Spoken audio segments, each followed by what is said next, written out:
All right. Good evening, everyone. Hello, hello. Welcome to the ItCast Real Talk on Sex. I'm your host, Nika Sherelle.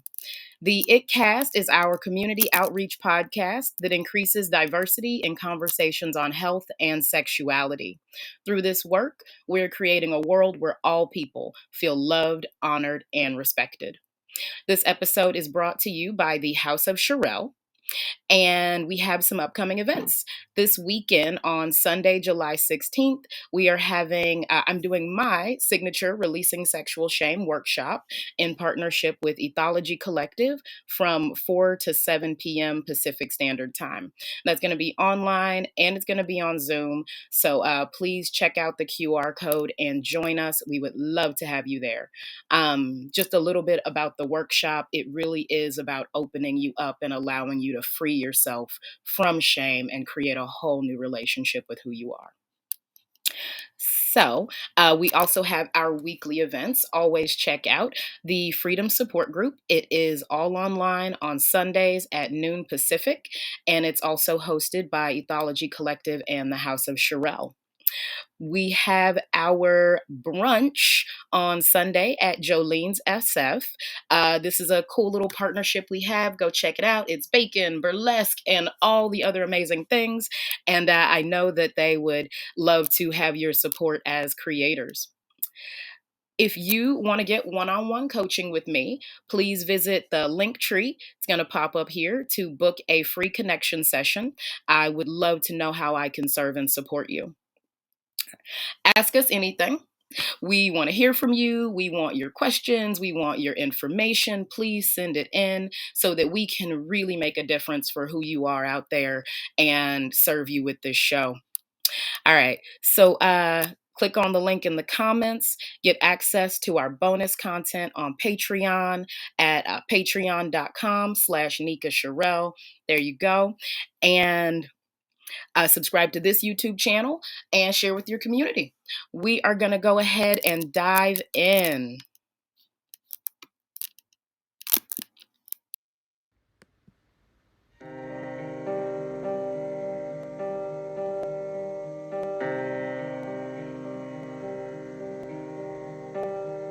The caged bird sings with a fearful trill of things unknown but longed for still, and his tune is heard on the distant hill, for the caged bird sings of freedom.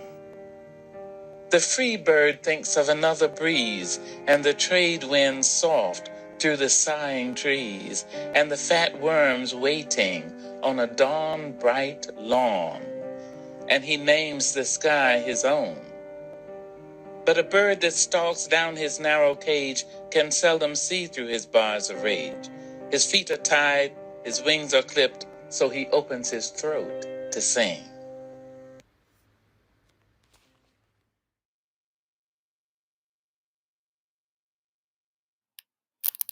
So, this week's episode is Real Talk on Freedom from the Birdcage.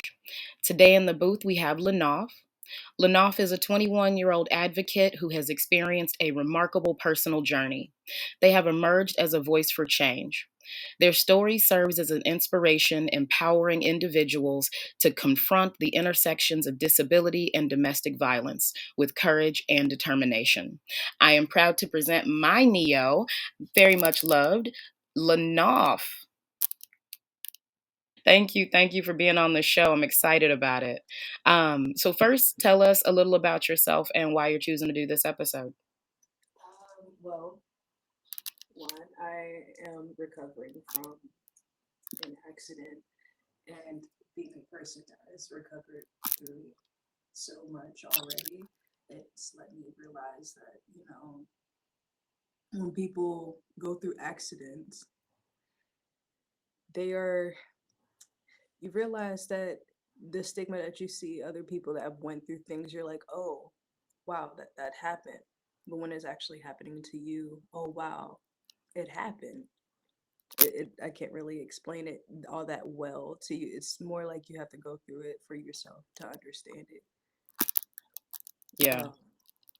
But I am a person that wants to get back to how they used to be, full strength and all. And uh, it's a journey, a very like very long emotional and mental journey, because you don't just snap back to recovery. You have like a whole journey in your head of where you're going and how you're feeling, and that takes a big effect on your recovery too. Yeah. Yeah. Could you tell us a little bit about your accident and the disabilities that you deal with? I was paralyzed.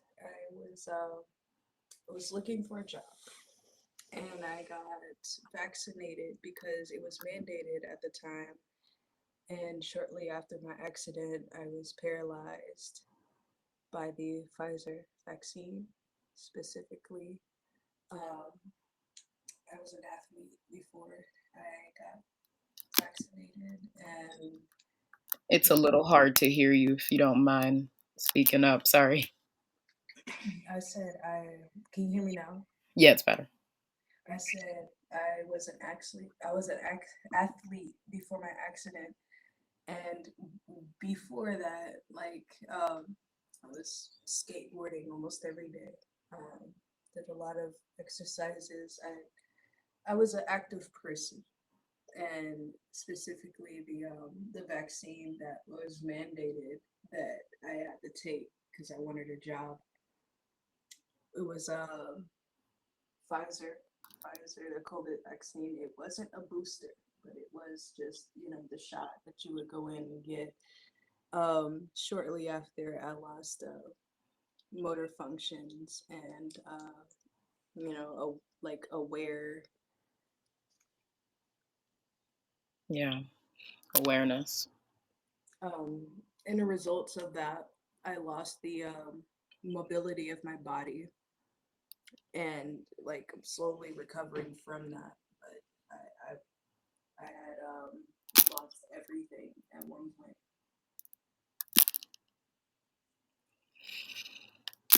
Yeah, that's a big journey to go through, and I know you have a lot to share about not only the accident itself, but just things that you've gone through in your life, both before and after.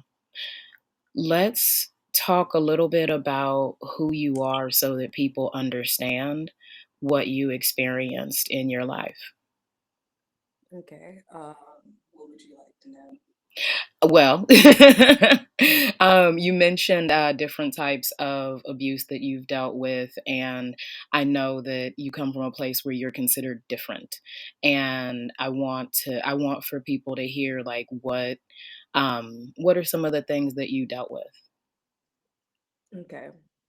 There is a number of different types of abuse, and sometimes abuse isn't seen to the naked eye. Some people who are like there with you sometimes can see it. There is verbal abuse, there is like there's emotional abuse, there's mental abuse. There's all kinds. You can just pick one, and you don't really want to, but going through what I went through, it was a mix of all of those. And when you are recovering and people know that you're recovering and they still do what they do to hurt you, and they know it, it's a battlefield, because you're battling something else and you're battling the same problem that you were in the beginning. So it gets really hard, and it gets hard when you're like not really, you don't think you're healing, you're thinking you're doing everything wrong, Mm, and it takes a turn when you're like, did I even do that right? And then you become hard on yourself because you feel like you're not healing properly, you're not doing anything right. Especially living around the people that are abusing you. It's people that make you feel like you're not doing enough when you know rightfully you are. Like mhm, when your body functions differently than how it used to be compared to everyone else, and they know that, but they also have an idea of well, you can still do this, you can do that. It becomes a problem when they don't take account into how it affects you. Hmm. It's how it affects them specifically. And when it affects them, that's when it would like when it affects them because they're taking care of you, it matters more to them. And for an abuser to be taking care of you, that's already a red flag. Mm. When you are when you are one person being taken care of being taken care of by that person, like they are your caregiver, and everything has to go their way. It's not going your comfort. It's not going for you. It doesn't matter until it's actually hurting you.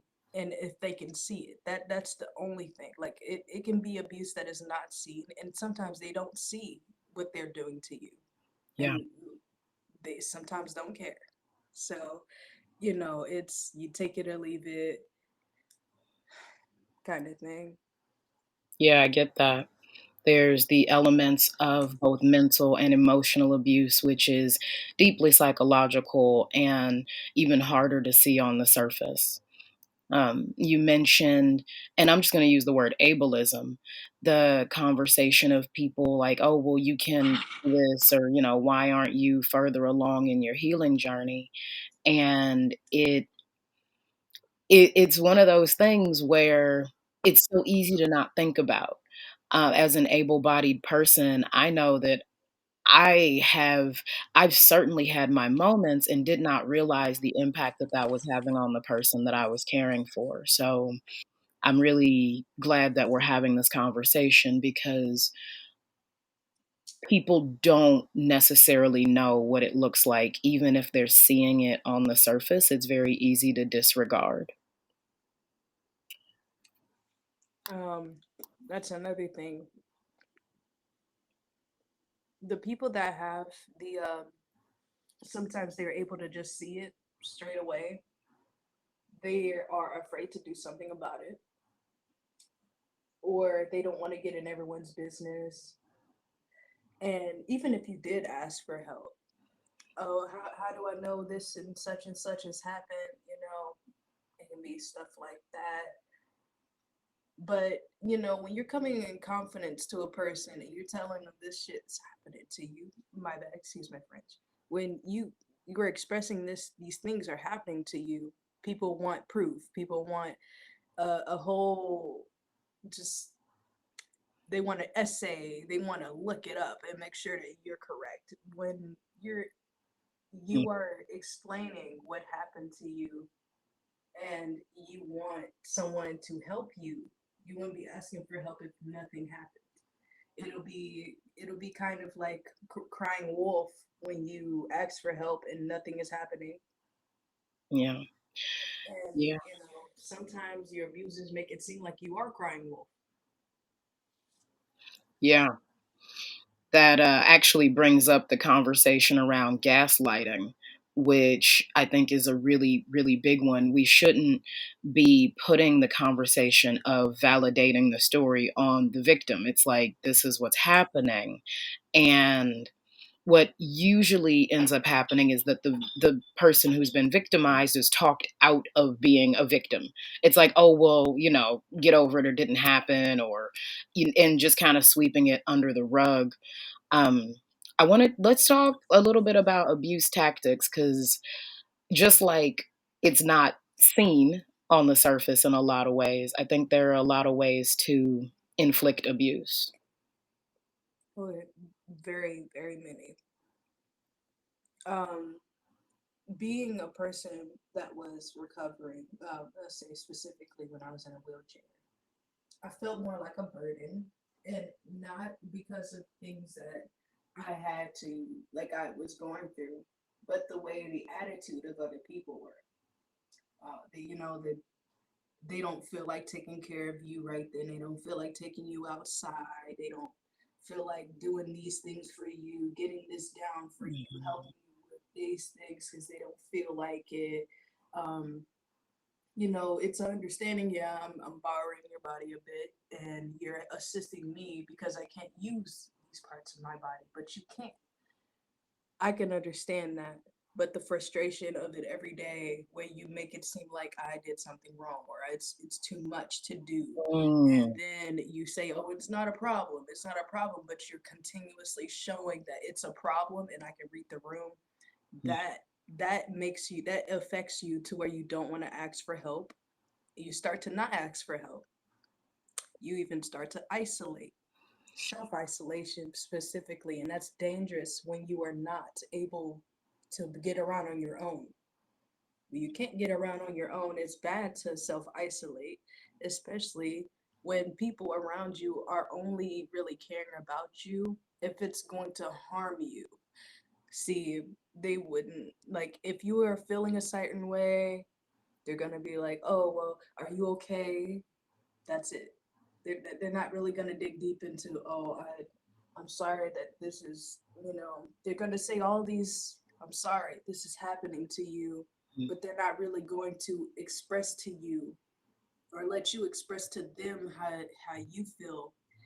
And another thing is, some people bring up therapy when you are talking, when you need to express how you feel. And mhm. there, I think we need to, like, it just listening always can, sometimes can Right. help, but suggesting therapy is kind of wrong when that person is in that level of pain, and you're sitting there. Suggesting therapy is not the best way to talk to them. Yeah. I could get it if that person was saying, "Oh, well, I'm this, I'm that," and being all suicidal, some type of way, something. Then yeah, you can suggest a help hotline. But when you're expressing how you feel and that you feel trapped, you don't feel that much freedom. You feel tired all the time. You hurt all the time. Not suggesting therapy is not for that. Right. You Yeah. know, um, some I had got a question what it was like, or they couldn't imagine what it was like to be in a hospital for that long.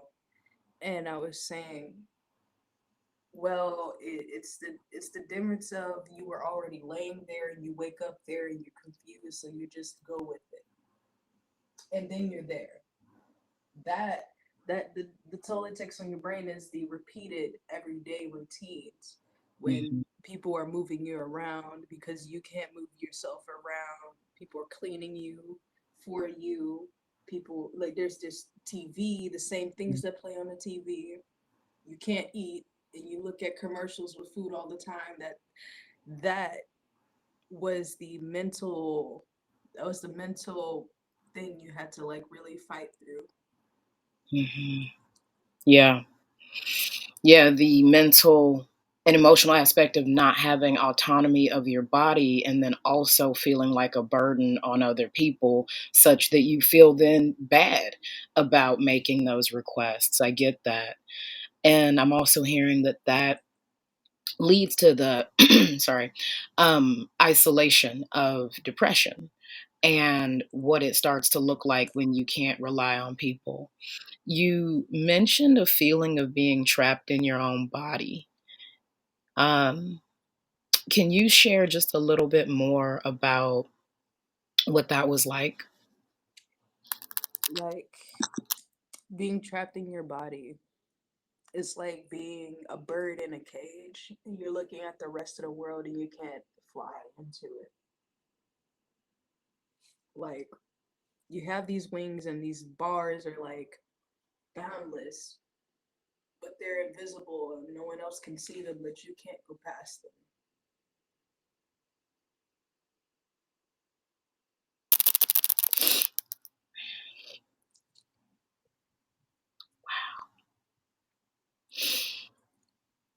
Oh, people out there know I cry all the time, but damn,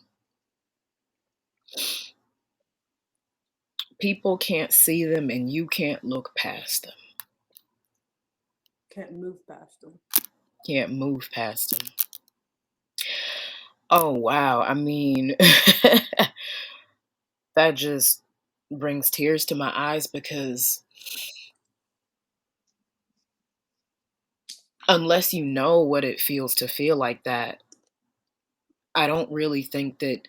you could imagine it thoroughly enough to do it any justice.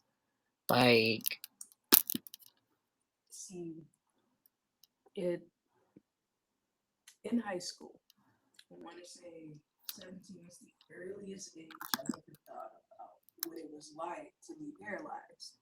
What would it be like to not move, to not do anything?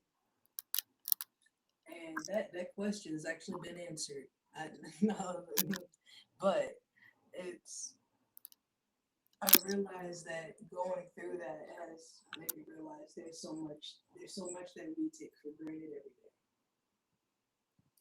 Like just the breath that you breathe every day and you don't even think about it. You don't even think about how you did that, what muscles it took for that. And it takes a lot of muscles to breathe. mm, It takes a lot of muscles to yawn, to laugh. It takes a lot to do the things that we do every day, and we don't even think about it. mm, wow.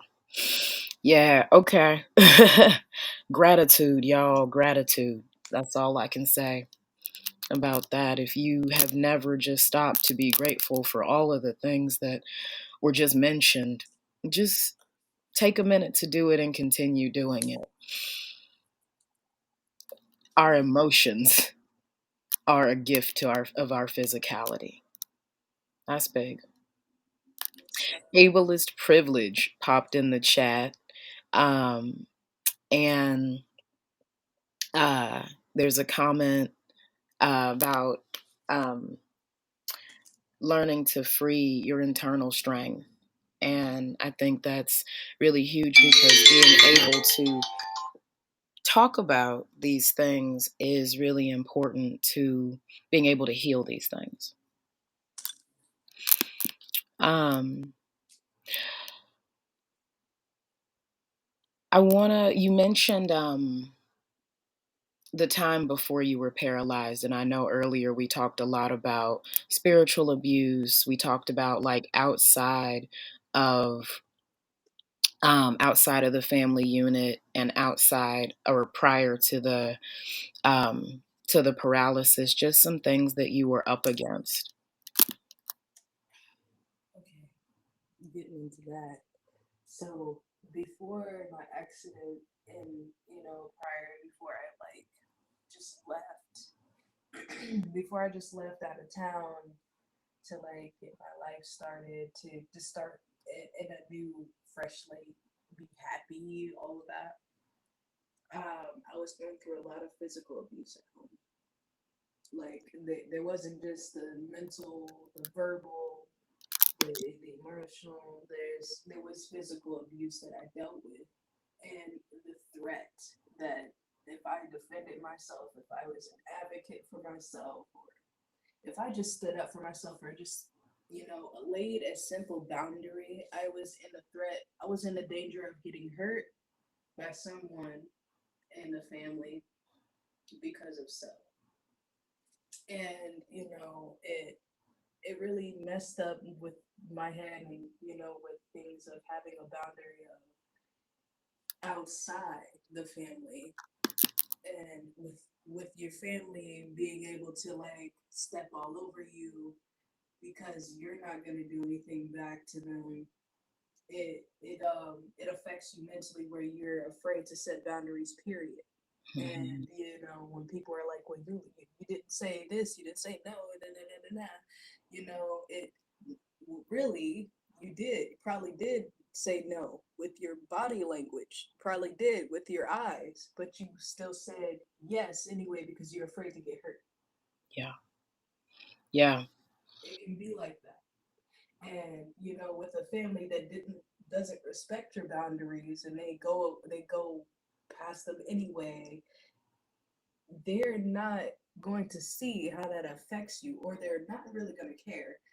But they do that so they can get whatever they want out of you in that moment, and whenever they want to, because they feel like they own that part of you. Mm. Now, the physical abuse goes beyond that.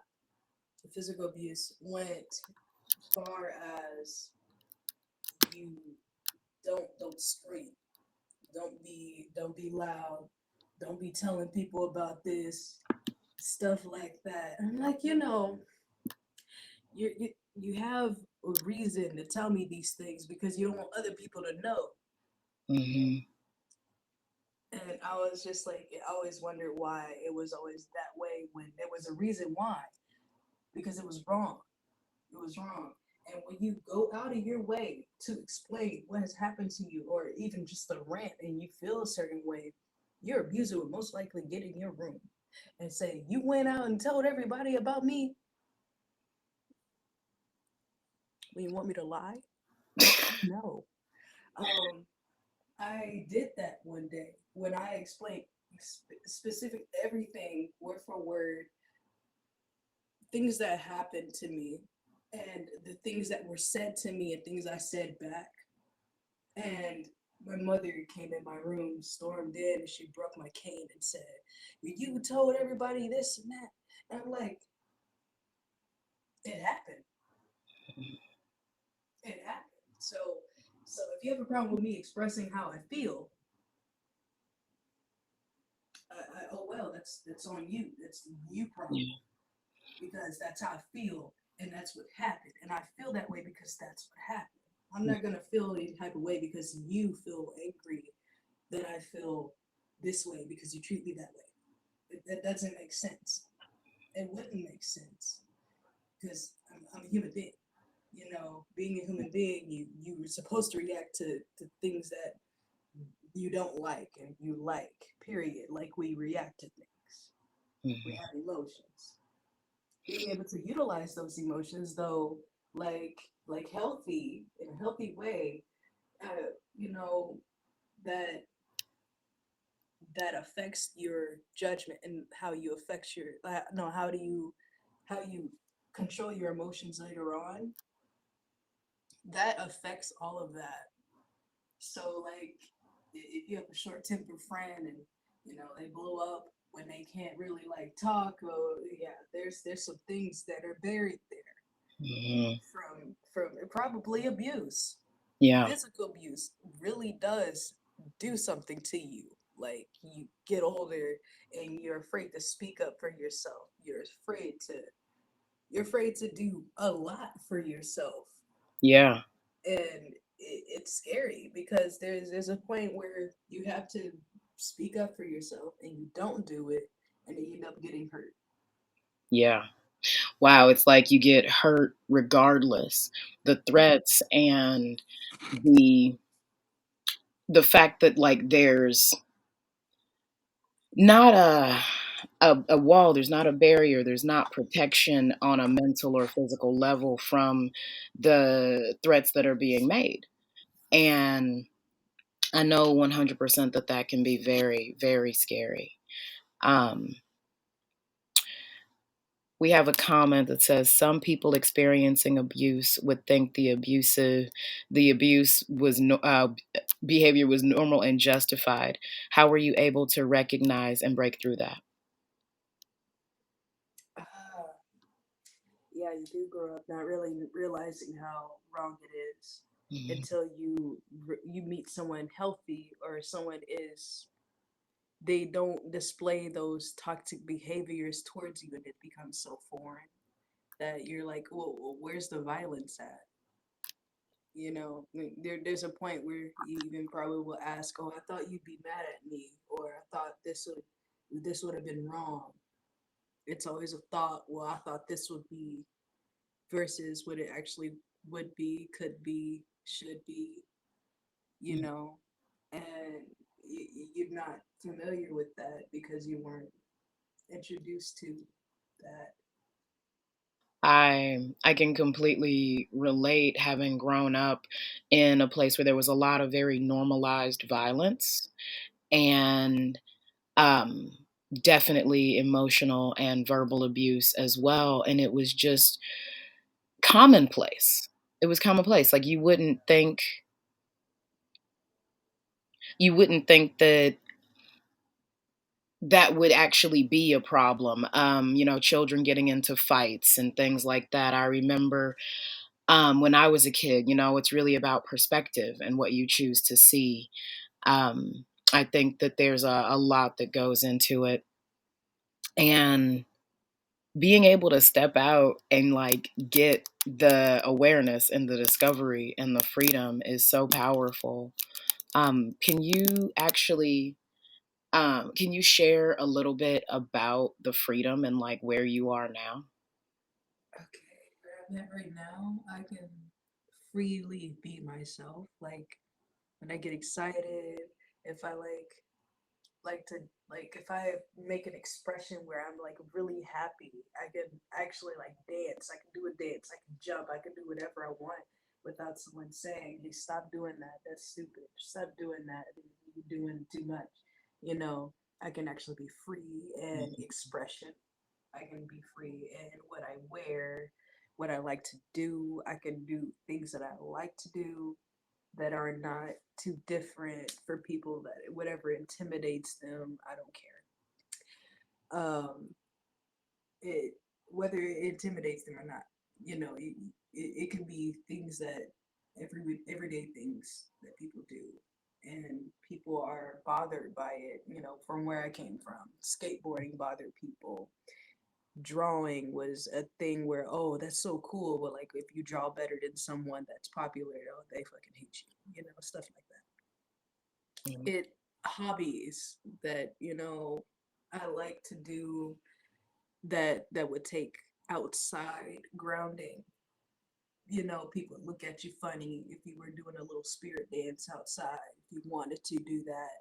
But here you can do that without judgment. And I feel like I fit in here a lot better. I'm a lot happier, and the reason why is because I'm not around people who are just provincial. I'm not in a provincial environment anymore. Yeah. The people who shame you for being you. That whole don't let your light shine because it might blind someone else. Well, they go blind. Oh well, just grow new eyes. Just grow new eyes. Yes. Yes. Shift the perspective. That's what, like, all of it. I think that when it comes to abuse, perspective is everything because the abuser feels a certain way about the abusee and vice versa. And I hear just a lot of blindness to it. You mentioned when you were a kid feeling unprotected and invisible. Can you share? Go ahead.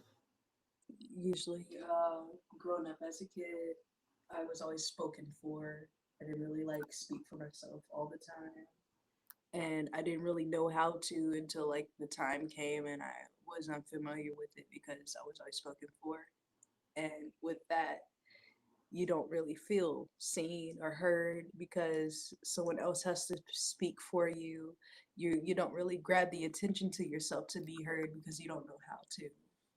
And it's it's like a gamble when you're like calling for help. Like you can be like, "Hey, I need help or assistance with this," and no one hears you. You got to speak a little louder. Then you become scared to speak a little louder because you were scared to speak up for yourself as a kid. But it's well, not even just that. As a kid, like sometimes you were told to not speak up. Like Yeah. especially if it was something right. If you was to snitch about somebody doing something wrong, you were told to shut up.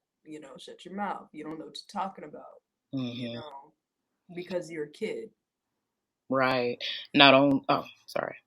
Here you go ahead. Not only has your boundary been violated, but then you've also been silenced in the process. So when that happens, you learn to stop setting boundaries. Learning that to do it now, but that it does affect you later in your life as an adult and in your development, where you're just like, oh, well, I'm still a kid in some way, and you're trying to figure out what you can do to fix. or like strengthen where you're at so you don't become too vulnerable.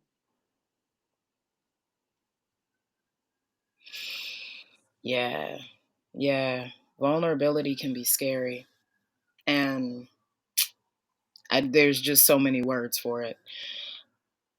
I want for you to speak for the neurodivergent people out there who, yeah, like it's an invisible thing, but it's a very powerful thing. Please, if you don't mind sharing about that. Okay, for us neurodivergent people out there, I'm actually a bit excited about this, but like, what do you want me to say? Tell us about your journey and your Oh, experience. okay. So, being a neurodivergent person, I feel like they like decide to put us on medication. Just, oh, you got ADHD. Here's some Adderall. Here's some Vyvanse. Here's some Concerta. Take all that. Take it. It's gonna make you all better. You're gonna be smarter. You're gonna be focused. It doesn't matter as long as you're doing the work. Yeah, yeah. It Ooh. doesn't matter as long as you're sitting down. Who cares if you're feeling anything? Do your work. That's a great propaganda right there that they don't want to show the rest of the parents that are giving their children these medications to focus. Mhm. The focusing isn't like the kid is focusing, but behind the scenes, their dopamine is literally being disintegrated at the second. Like when they're older, they're probably not gonna feel anything, or they're probably gonna feel everything and not want to feel anything. Mm. It's like the half and half, you know. Um, I mean, most likely they're just not gonna feel anything. I'm one of those people that really they do, but they don't. You know, Yeah. you get excited, but you really don't have the you know how people are able to just show how they feel when they're happy. Yeah. Well, it's like you know how there's like a cap on a bottle and there's water in the bottle and it's like constantly trying to like let out the water, but it doesn't. So only like intense emotions are like showing, but the ones like I Mm. could be really happy and talking to you and you would probably never know. Sometimes Mhm. you are like, oh, well, you seem like you're not. Are you there? Are you happy? Are you sad? Or how are you feeling right now? And I don't know. I don't know. I'm feeling that. That's what I tell them. I'm feeling. Yeah. Okay, like feeling what I'm feeling. I don't know what I'm feeling, but I'm feeling that. That's the Yeah. best way I can explain it. Um, That's just for me. I mean, some other people are different. There are some people that they feel like a all time middle, neutral, and I mean, I was one of those. I still feel a bit all the time neutral. I'm just a bit happier now, but still neutral. That's where it is. It's a bar that has been set. mm, Um, I, yeah. Yeah. A I, limit I, on your. my message is: do not put your kids on any kind of medicine early. Give them consent, like because this is a life changing thing. It's not just a pill that's going to change your day. It's going to change your serotonin for the rest of your life. And you're not going to notice it until they're teenagers and they don't want to talk to you. Mm, wow. And the cycle began. That's big. I never even perceived of it in that direction. And it's like the way you just described normalizing people so that they fit into the cog of the machine. Mm-hmm. It's not about allowing people to be expressive and to be who they are and to be free, but really shutting that down. And I never thought about the long term ramifications on the person's life. It basically is just to help with the people becoming factory workers. That's just exactly how schools were, you know, fixed to do factory workers. Mm-hmm. So when your doctor prescribes you ADHD medicine because your kid cannot sit down, sit still, or they have um, they have issues where they have to be loud sometimes, they have to do some things to self-regulate, and they prescribe some things like that, it does not always help. You find some things to self-regulate healthy, not a drug, not a sugar pill, because you want to help them find a way to self-regulate without any medications. Maybe it's something in their environment that they live around that's making them feel that way, where they have to self-regulate all the time, or they tap their feet, they rock or whatever. There's people that do that. Mm-hmm. Okay. um I tapped my feet all the time. I tapped my hands all the time, and I didn't realize that was a self-regulation, a self-regulating mechanism or coping mechanism, because I was always doing it. I was always tapping my foot. I was always shaking my leg. I was always doing something to feel, I don't know, grounded. I was Mm-hmm. always anxious, and I didn't feel safe anywhere. So there was a reason why I was doing something all the time.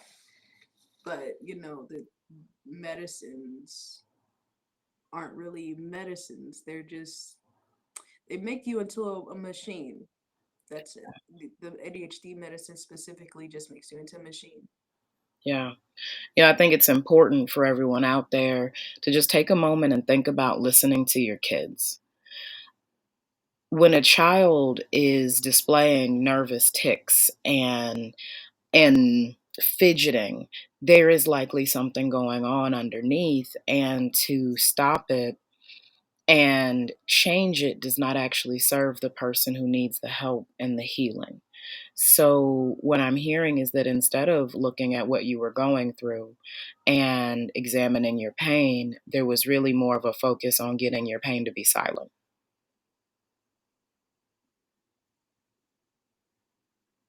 Yeah. Yeah.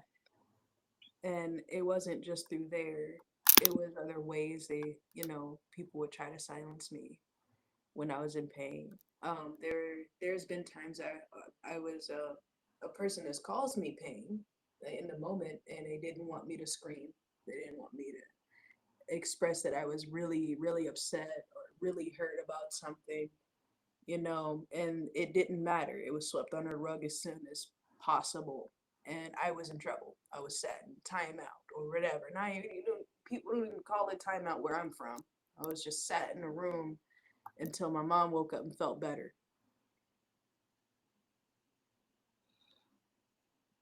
It wasn't to work it out. It was, you're wrong because you were screaming.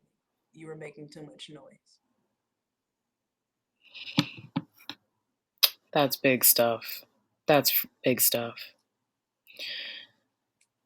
I love the title that you picked for this episode, and I would love if you could just share um, what it's like to let go of that space. The face that I'm expressing right now. It's like,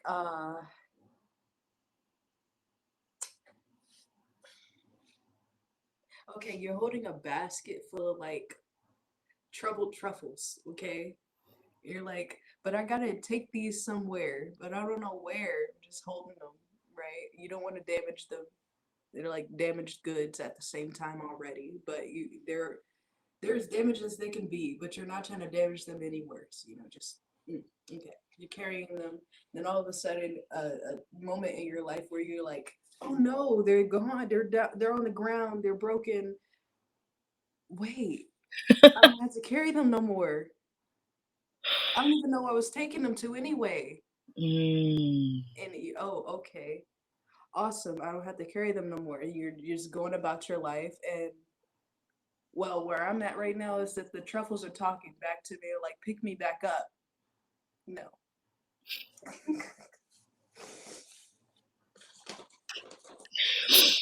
well, that's a beautiful analogy and well said.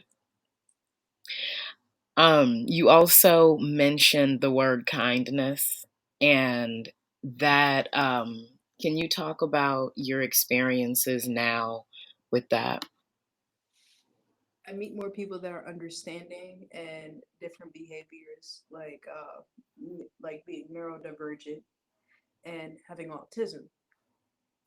When you are autistic, some people are like, "Oh, they're strange, they're weird, or they have something about you that they don't like, and they don't have the patience or the capacity to deal with it, or even to just stand in the same room with you." There's people that are, "Stop doing that. That's annoying. That's loud. That's stupid." Stuff like that. You get that a lot when people think that something's just wrong with you when really you're just autistic and you're self-regulating, probably in public, probably alone, probably reading a book that you really like, and you probably get like a spike of excitement. You're like, "Oh yeah, great, awesome. I really like that." And you're like, "Shut up." Some people are like that. And I've lived around people that were not autistic friendly. Like growing up autistic in a family that think autism is Down syndrome and you're nonverbal and stuff like that, when really there's different versions. There's a spectrum. And they're thinking, "Well, you're not autistic because you're not doing this." I'm like, "Stop doing that. Stop doing that." Because I could probably, like, it's invisible. I meet people that have Asperger's syndrome and they're fine. They're not how everyone else would say, "Oh, well, they're this and they're that." I thought I had Asperger's for a while. I'm actually getting reevaluated to see what kind of autism I have, but I know I'm autistic, and there's no denying it. That's like saying I'm not gay.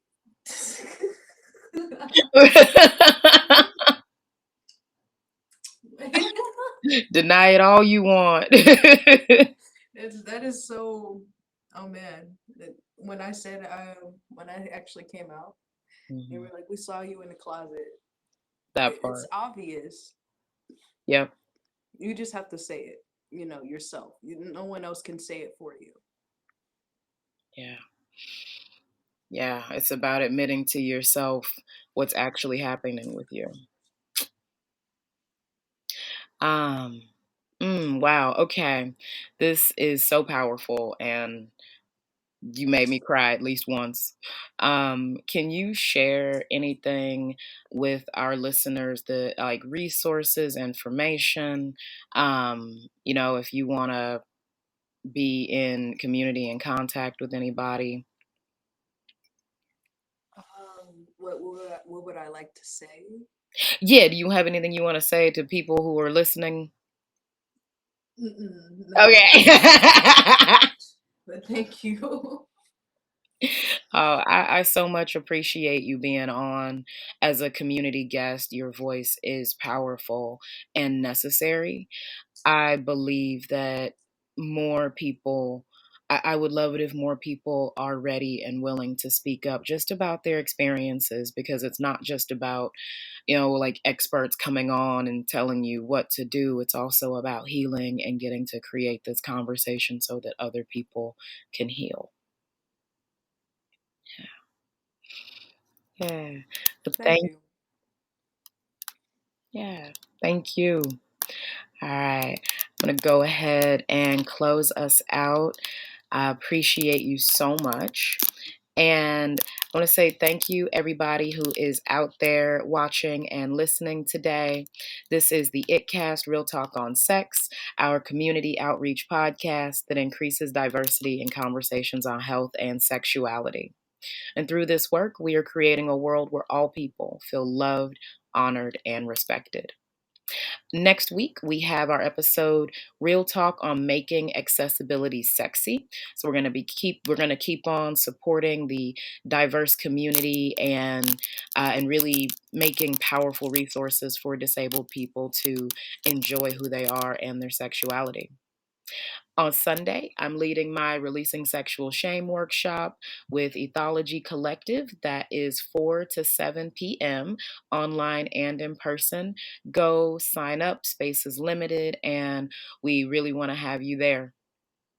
You can also check out our weekly freedom support group, all online, Sundays at 12 Pacific, hosted by Ethology Collective and the House of Sherelle. Definitely check out the Sunday brunch. It is tons of fun in partnership with Jolene's SF. There is a beautiful bacon and burlesque and all the other bees of wonderfulness happening out there. And I know that I love it, so definitely check it out. You can ask us anything. As you see, we had a community guest on. We want to know what you want to share, hear, talk about, heal, and just be a part of this conversation. We want to hear from you. So you can click the link in our in our QR code. Click the link and have your questions answered on the show. You can get access to our bonus content on Patreon, patreon.com/Nika Sherelle. Learn more about our work at theitcast.com. Subscribe to this YouTube channel and share this work with your community. Thank you, everybody, for being on, and I will see you here next week.